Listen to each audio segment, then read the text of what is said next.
Hello there, my name is Aidan, the Happy Bluesman, and today we're going to be talking about one of my favourite topics. Now, noodling can be one of the biggest progress killers when it comes to guitar. It's something I talk about and work with almost every player that I coach, and it's just a topic that comes up all the time with guitarists. Oh, I just noodle around. Oh, I'm just spending my time noodling. We've all been there, we've all made that mistake, and it costs us time. It wastes our time, we don't improve, and we enter a cycle of sort of frustration because we're spending time on the instrument, but we're just spinning our wheels. We're not actually getting any further and we're not making any sort of significant progress.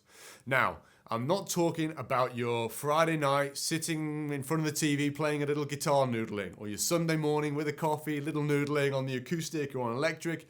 That's all good. What I'm talking about is the sort of noodling that creeps up on you. You're playing, you're trying to practice, you're trying to improve, but in fact what you're actually doing is noodling. Now, in today's video, in today's lesson, what we're going to look at is an easy framework that you can apply in your practice to make sure that noodling doesn't happen, and that whenever you're soloing and improvising and practicing those skills, you are making significant and fast progress. And not only that, but you have a clear framework of what to work on and why. And every time you improvise, you can try to improve those key areas of your playing. So, let's dig into what noodling looks like and why it happens. So, step one, we've got to understand the problem. And what happens here is people put on a backing track and they play over it and they try to improvise. They then stop the backing track. The problem with that is it's very difficult to concentrate for 5 to 10 minutes. It's very difficult to create sort of ideas on the fly. If you do create really good ideas, it's difficult to remember them. So we've all been there when we're like, whoa, that lick was incredible.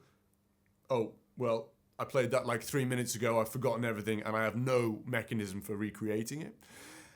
And it's quite an aimless sort of process. You put the backing track on with the aim of improvising.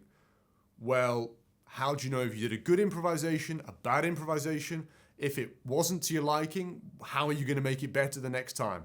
All those things are very murky in the normal way that people set up improvisation practice. So, how do we change it? We take that chunk of time, 10, 20, 30 minutes, whatever it is however much time you're practicing, and we split it into two.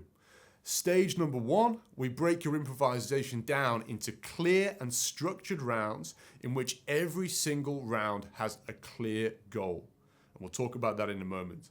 In this first section, you can make a ton of mistakes, you can experiment. It's all about expanding your comfort zone and expanding your skill set. Once you're finished with that first section, then you go into a performance round. So this isn't about experimentation, this is now about consolidation. It's about trying to perform and play a solo like I did at the beginning of this video, structured, coherent, without mistakes, with interesting, cool ideas. And ideally, we're trying to take the pieces of work that you've been doing in part one and bring them to life in part two. So, how might we set this up? A lot of people and players that I work with want to improve their navigation across the fretboard. They want to be able to connect their pentatonic shapes and where they solo with more ease. So let's say that is going to be the focus of the first section of our improvisation. We would create very clear goals for each round. So round number one could be, I'm going to work to connect the first and second shapes of the minor pentatonic scale when I'm soloing in the key of A. So you would play around and you would do something like this.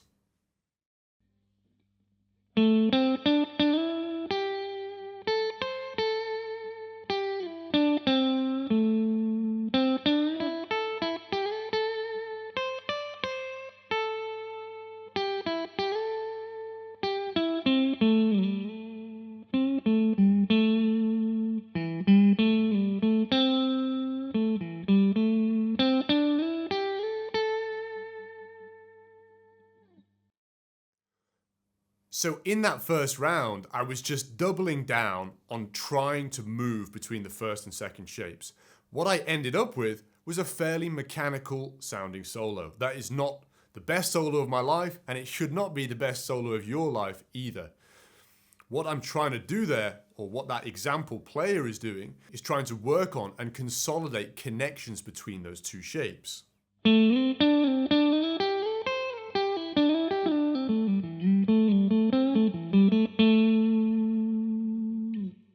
So they'll end up with a round of improvisation in which that is the key focus. If this is the first time you've done this, you will end up with errors. You'll slide too far. You'll clip wrong notes. And you'll just make quite a lot of mistakes. But in the process, you'll expand your comfort zone. So that would be round number 1. And we'll talk about the length of these rounds and how to structure them in a moment. Round number 2 could be the same thing between shapes 2 and 3. And then round 3, shapes 3 and 4, and so on. And you can structure the improvisation like this for any given thing that you might be working on. So let's say that you're unhappy with the quality of your bends. You could structure a whole series of rounds around bending. So in the first round, you might only target bending. You might get rid of slides, get rid of hammer-ons, get rid of pull-offs, everything. And you would just do a whole series of soloing like this.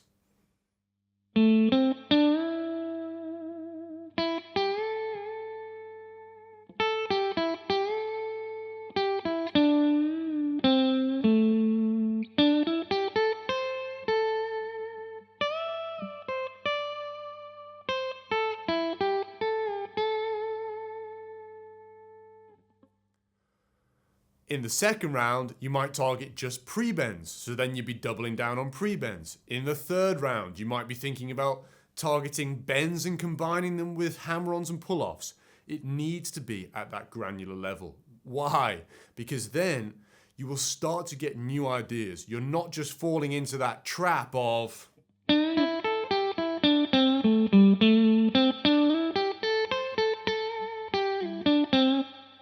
just autopiloting your way through 20, 30 minutes of improvisation. Instead, you're going, right, what can I do? How can I make this better? How can I really focus in on this technique? And when you go through that process, you will unearth little gems that you've never found before, little pieces, little techniques. Every time you kind of focus yourself in that way, rather than it feeling limiting, rather than it feeling, oh, what am I going to do here? You will actually discover more parts of your playing.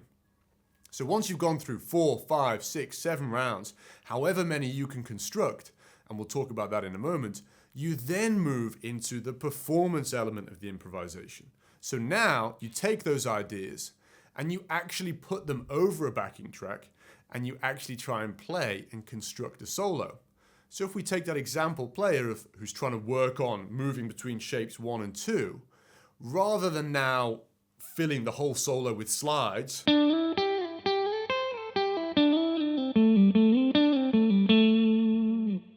which sounds a little odd and manufactured and forced, we would now try and actually just create a solo which incorporates those elements, but a bit more naturally, like this.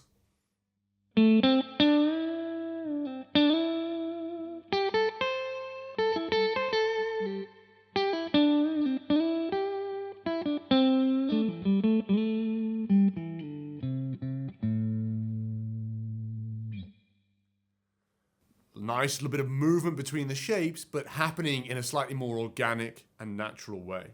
Now, the beautiful thing about this framework is that you can apply it to whatever you're working on. I gave a couple examples here of fretboard navigation, of bending, but it could be a new scale you're trying to get to grips with, new techniques, timing, the quality of your bends. Whatever you're working on, you can get really, really specific here.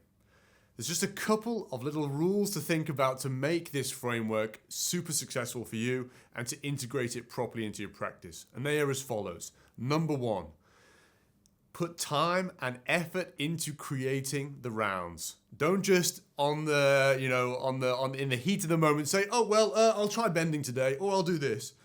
Really stop and think, what are the biggest challenges in my playing? What am I trying to work on? What is not going well? And then structure the rounds around that. Take a little time to do that.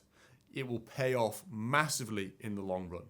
And of course, you can change those rounds over the weeks, over the months, as your challenges and weak spots in your playing evolve and change and so on. Rule number 2, do not allow yourself to fall back into noodling when you're doing the rounds.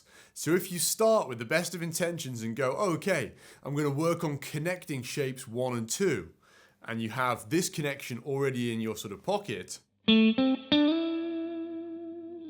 if you find yourself slipping back into autopilot mode when you're improvising in that round and just going,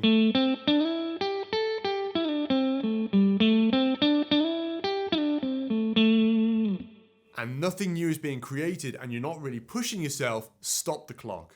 Or if you find your mind drifting, thinking about dinner, thinking about work, all that sort of stuff, stop the clock. Pause the backing track, take yourself out of the situation, and then go again. The whole purpose with these rounds is that they are focused. It's a moment where you're really trying to work on a specific thing, you're dedicating and focusing your mind on that, and it could just be a round of 10 seconds, 20 seconds. If you can't get any more material out of whatever you're working on, that's absolutely fine. The key aim is to get a new idea, expand your comfort zone, and then next time you'll be able to go for it a little bit longer, create new ideas for longer. But be really strict with yourself. If you start to go into autopilot mode, your mind is drifting, and you're not really pushing yourself to create those new ideas, stop the clock, go on to the next round. And then a little bonus rule, or just maybe not a rule, but just something to be thoughtful of, mindful of, is, again, around that round setup, don't be so rigid and so granular that you really can't do anything with it. So if you're sort of saying to yourself, well, I'd like to be doing pre-bends just between frets 5 and 7 on the G string, and I want to combine that with a slide and a hammer-on. That's so specific that it's going to be very, very difficult for you to sort of develop that idea. It gives you very little breathing space. The sweet spot in that round creation is something where you feel a little bit limited, but there's enough to be going on with. So for example, you could be working on technique and you're thinking, I'm going to just do a whole round of slides. So the whole solo is just you.